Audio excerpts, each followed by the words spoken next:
les morts vivants, les zombies. Mais non, voyons, c'est moi.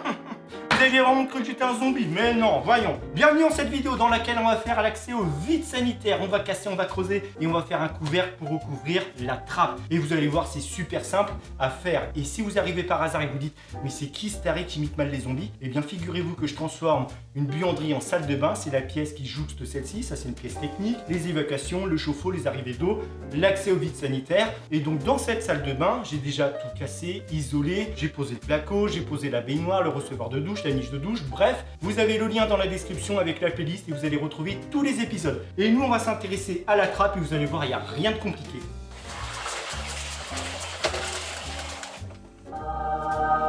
Le chauffe-eau est arrivé, tout va bien. Alors tout va bien, la livraison, le chauffeur, il m'a rayé le portail. Alors c'est pas grave, c'est que de la peinture, on s'en fiche, mais il avait pas envie d'y mettre du sien.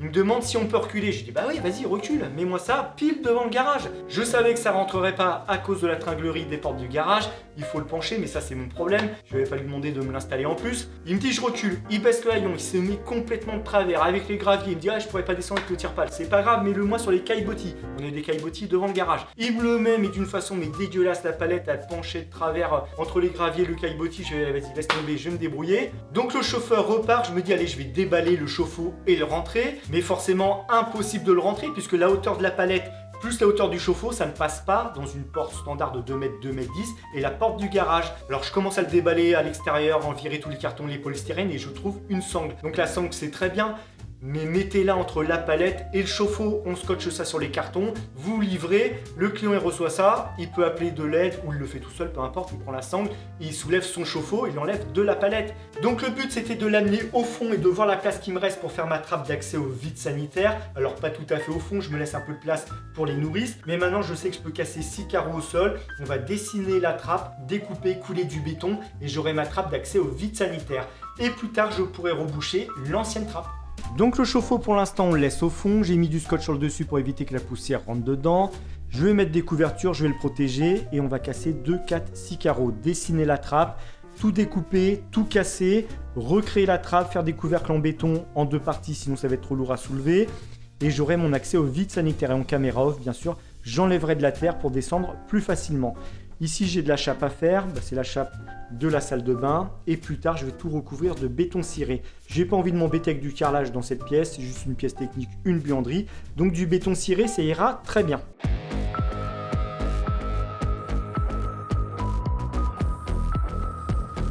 Donc là il me reste un dernier joint à découper, je place la règle. Ah mais ça veut pas y aller. Pourquoi? Eh ben parce que ça tape contre l'évacuation. Alors comment je vais faire? 2 solutions. Je mets la machine dans l'autre sens, ça passe, c'est nickel.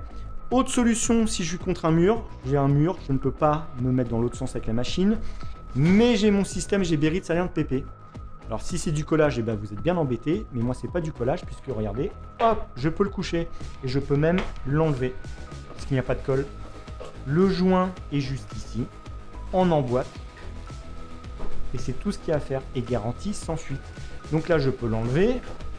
Je peux mettre ma règle à ras, je coupe ce que j'ai à couper, peu importe ce que vous allez faire comme travaux, une fois que vous avez terminé, on enlève, on emboîte, et c'est terminé, et c'est garanti sans fuite. C'est pas magique ça ?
Une bonne chose de faite, c'est cassé, c'est évacué. Je vous ai passé l'étape de l'évacuation, c'est pas intéressant. Et maintenant, je peux descendre dans le vide sanitaire par ici. Alors plus tard, j'irai décaisser, histoire d'avoir un peu plus en hauteur lorsque je descends. Ensuite, je rampe, c'est pas un problème. Alors pour ceux qui se posent la question, la poutrelle, on la devine ici, elle passe et l'autre passe par là. Donc ne cassez pas une poutrelle, ne découpez pas une poutrelle, ça pourrait faire désordre dans la maison, ce serait dommage. On casse uniquement au niveau de l'entrevous ou du ourdi, il peut être en béton ou en polystyrène. Dans mon cas, c'est du polystyrène, c'est encore plus simple, plein de trous, un coup de pied et ça tombe tout seul. L'inconvénient du polystyrène, c'est que ça met des billes partout, vous voyez.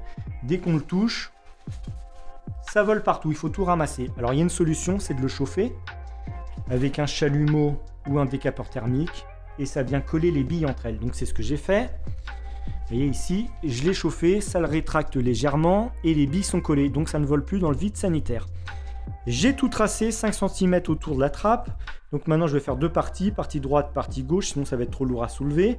Et j'ai deux solutions. Soit je fais un coffrage en dessous avec des renforts. Je compense avec du polystyrène pour rattraper l'épaisseur, parce que là je ne veux pas couler 30 cm d'épaisseur, ce serait impossible à soulever et ça sert strictement à rien. Ce que je veux, c'est environ 5 cm d'épaisseur. Donc je coffre en dessous, je rattrape avec du polystyrène, je fais un cadre autour, je mets un film pour éviter que le béton adhère à la dalle, je coule le béton.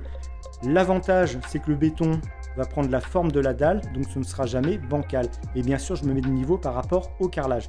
Autre solution, je fais un cadre ici, je coule le béton. Une fois que c'est sec, je prends le couvercle et je le pose dessus.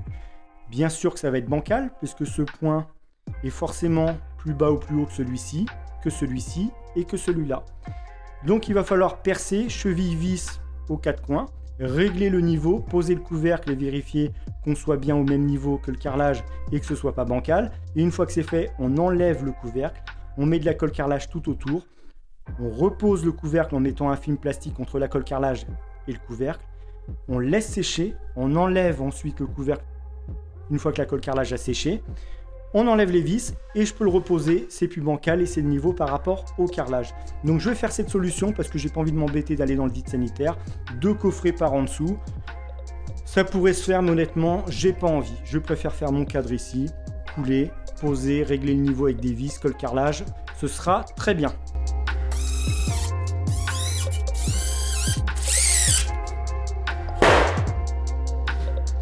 Hop là! Et sans m'éclater le genou sur le bord, ce serait dommage. Mon moule à gâteau est ici. Alors vous prenez de l'aggloméré, du mélaminé, du contreplaqué, de l'OSB, ce que vous voulez. L'idée, c'est de faire un cadre et de couler le béton dedans. Donc on s'en fout de ce que va devenir le bois. Le fond, vous pouvez le récupérer, bien sûr, les vis on les récupère. Mais la périphérie, j'ai envie de vous dire, à moins que vous fassiez des couvercles tous les jours, oui, vous pouvez les récupérer. Sinon c'est poubelle. Et aux extrémités, j'ai pris du bois de palette, ça convient parfaitement. Ok, donc ça c'est fait.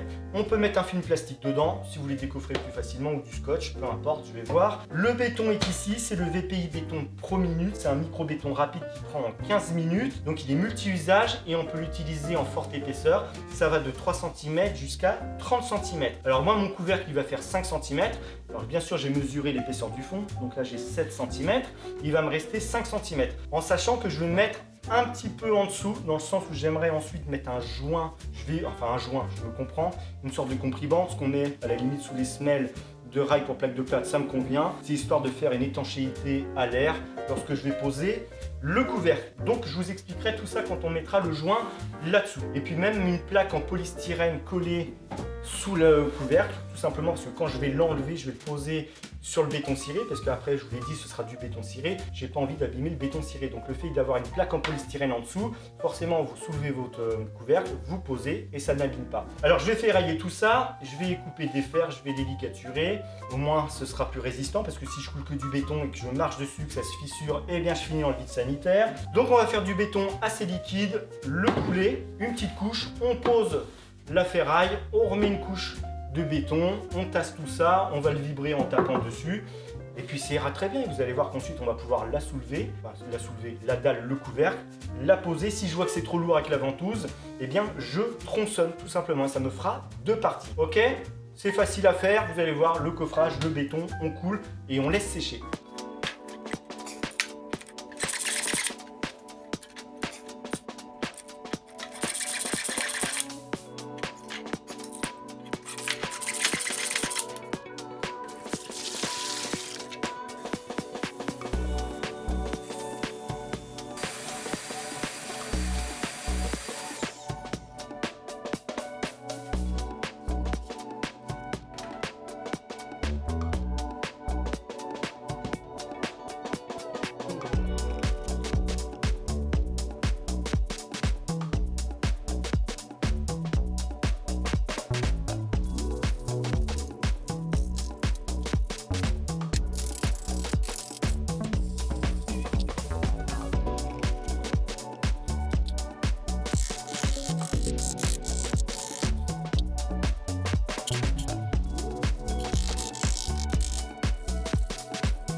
Bon, mon petit couvercle est en train de sécher tranquillement, on le laisse reposer pendant 5 jours. Pourquoi 5 jours? Parce que j'ai 5 cm d'épaisseur. Donc comptez un jour de séchage par centimètre d'épaisseur et vous êtes tranquille. Ça me fait penser que je vous ai même pas donné les dimensions, 60 par 90. Ça suffit pour entrer dans un vide sanitaire. On pourrait faire plus, on pourrait faire moins. Vous faites en fonction de vous. Donc 5 jours de séchage, même si c'est du béton pro minute, ça prend 15 minutes. Dans cette zone, on voit déjà que c'est en train de prendre. Je vous l'ai dit, je suis pas pressé. On attend 5 jours, on décoffre, on l'amène au-dessus du vide sanitaire, on voit ce que ça donne. Et avec 2 ventouses, normalement, je devrais réussir à déplacer le couvercle. Et si je vois que c'est trop lourd, eh bien, je coupe en 2. Alors, c'est pas le problème de le déplacer à la limite, parce que là, je le fais glisser, hop, je l'amène. Mais c'est une fois que j'aurai la chape tout autour, là, il faut pouvoir soulever 60 par 90 sur 5 cm de béton. Mine de rien, ça représente environ, je dirais bien, une quarantaine de kilos. J'ai dû passer 40 kg de béton. Donc, soulever ça avec 2 ventouses, ça peut être compliqué. Sinon, je vous l'ai dit, on coupe en 2. On verra.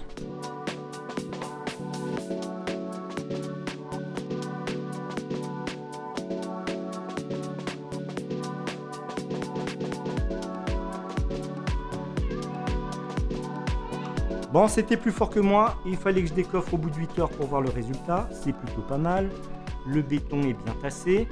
Alors on va laisser sécher pendant 5 jours et au bout de 5 jours, hop, directement sur la trappe, on va régler le niveau et ça va le faire. Alors bien sûr que je pouvais faire le contour avec de la cornière en acier histoire de renforcer les angles pour éviter que ça se casse, parce que là ça peut s'effriter. Mais honnêtement, au pire, si ça s'effrite, un coup de béton ciré et ça ne se verra pas. Et autour de la trappe, je pouvais mettre de la cornière également. Mais là, est-ce que ça vaut vraiment le coup de mettre de la cornière? Ça va alourdir le poids du couvercle qui est déjà suffisamment lourd. Donc c'est très bien comme ça. Et puis je vous l'ai dit que du béton ciré, ça se rattrape. Ah, les zombies. Mais non, c'est encore moi. Vous allez vous faire avoir à chaque fois. Oh là là, bon. On va s'arrêter là pour cette vidéo. La trappe est faite, le couvercle est fait. Dans la prochaine vidéo, je vous montrerai les petites vis à colle carrelage, tout mettre de niveau, le polystyrène et le joint sous la trappe, enfin sous le couvercle, on l'appelle comme on veut. Vous allez voir, c'est très simple à faire. Et on va également couper l'arrivée d'eau de la maison pour la remonter pour le chauffe-eau. Et vous allez voir que couper l'arrivée d'eau dans le vide sanitaire, franchement, c'est du sport. Alors si cette vidéo vous a plu, comme d'hab, mettez un gros pouce bleu, partagez-la, commentez. Si on n'est pas abonné, qu'est-ce qu'on fait? On s'abonne, on active la cloche des notifications et on va se retrouver pour la prochaine vidéo. En attendant, portez-vous bien et à très bientôt.